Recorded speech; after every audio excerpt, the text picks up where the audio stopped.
Täna teeme matemaatika ülesandeid miksikese keskkonnas. Selleks trüki ülesse otsingu ribale www.miksike.ee.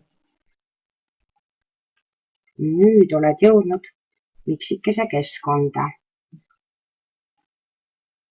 Otsi ülesse paremast nurgast kasutaja nimi, parooli koht ja trüki sinna õpetaja poolt sinule antud kasutaja nimi.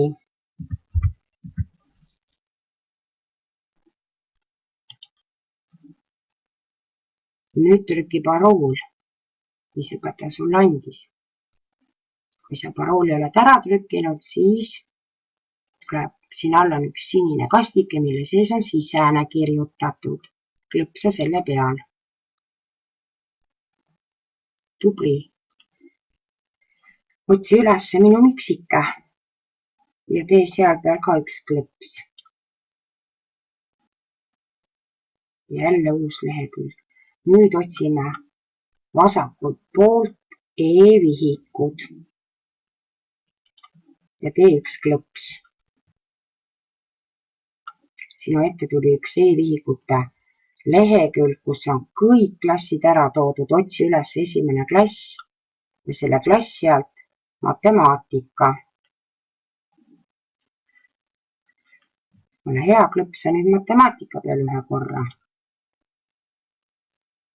Nüüd annab see lehekülg sulle siin üleval, vaata kui palju erinevaid ülesandeid. Meie otsime siit üles 7, kus on taha kirjutatud arvutamine 20 piires ja tee seal peal jälle üks klõps.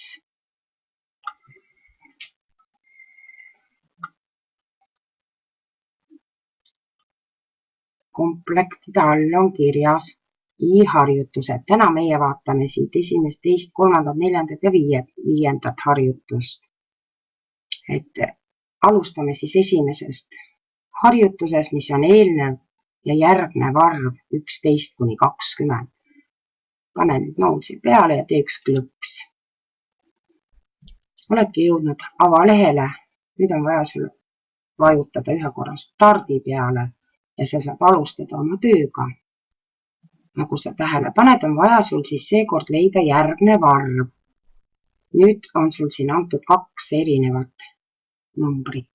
Nüüd sa pead mõtlema, kumb, kas 1 või 3 kõlbab siia ülesse. Kirjutada 12-st 12 ja järgmine arv on 13. Selleks pane nool 3 peale, tee klõps ja 3 läheb kohe omale kohale. Nüüd annab ette sulle järgmise, nüüd jälle otsi õige number, tee klõps ja niimoodi, kuni terve harjutus on sul tehtud ja siia alla annab sulle siis sinu punkti summa. Kui sa oled selle esimese harjutuse lõpetanud, siis mine noolega tagasi. Mine ühe korra veel tagasi ja jõuad jälle siia samma komplektide leheküljele ja siis teed juba arvud 11–20 uue klõpsu ja niimoodi jälle start kuni 5. harjutuseni välja.